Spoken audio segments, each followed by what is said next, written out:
யூடியூப்பில் ஜனநாயகனை மிஞ்சிய பராசக்தி ட்ரெய்லர். விஜய் முதினாரா சிவகார்த்திகேயன்? இதைத்தான் நாங்கள் இந்த பதிவில் பார்க்க போகிறோம். இது உங்கள் சினி வாய்ஸ்.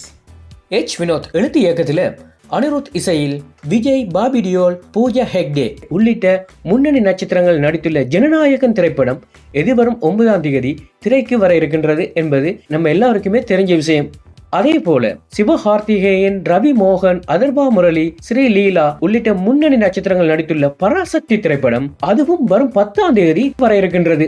இந்த 2 படங்களும் தமிழ் திரையுலகம் மட்டுமல்லாது அரசியல் களத்திலும் பெரும் எதிர்பார்ப்பை ஏற்படுத்தியிருக்கின்றது.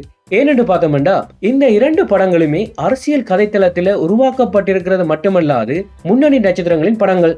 இப்படி இருக்க இந்த 2 படங்களின் முன்னோட்டமும் அண்மையில் வெளியாகி பட்டையை கிளப்பி ஆவலை தூண்டிவிட்டிருக்கிற இந்த நிலையில விஜயின் ஜனநாயகன் படத்தின் முன்னோட்டம் வெளியாகி 1 மணி நேரத்திலேயே 15 மில்லியன் ரியல் டைம் வியூவர்ஸ் வந்ததாக தயாரிப்பு நிறுவனம் அறிவித்திருந்தது.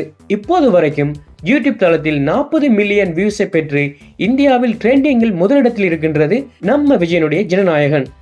கதை இப்படி இருக்க சிவகார்த்திகேயன் நடிப்பில் உருவாகி இருக்கிற பராசக்தி திரைப்படம் ஜனநாயகன் படத்தின் வியூவர்ஸ் சாதனையை முறியடித்திருக்கின்றதானுங்க அதிர்ச்சியூட்டும் தகவல்.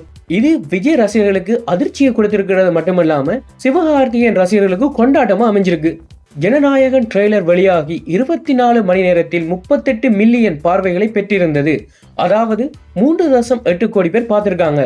ஆனால் பராசக்தி படத்தின் ட்ரெய்லர் வெளியாகி 24 மணி நேரத்தில் 43.7 மில்லியன் பார்வைகளை பெற்றிருக்கின்றது. அதாவது 4,37,00,000 பேர் பார்த்திருக்கிறாங்க. அந்த வகையில பார்த்தா பராசக்தி திரைப்படம் ஒருபடி மேல போயிருக்கின்றதான் சொல்லணும்.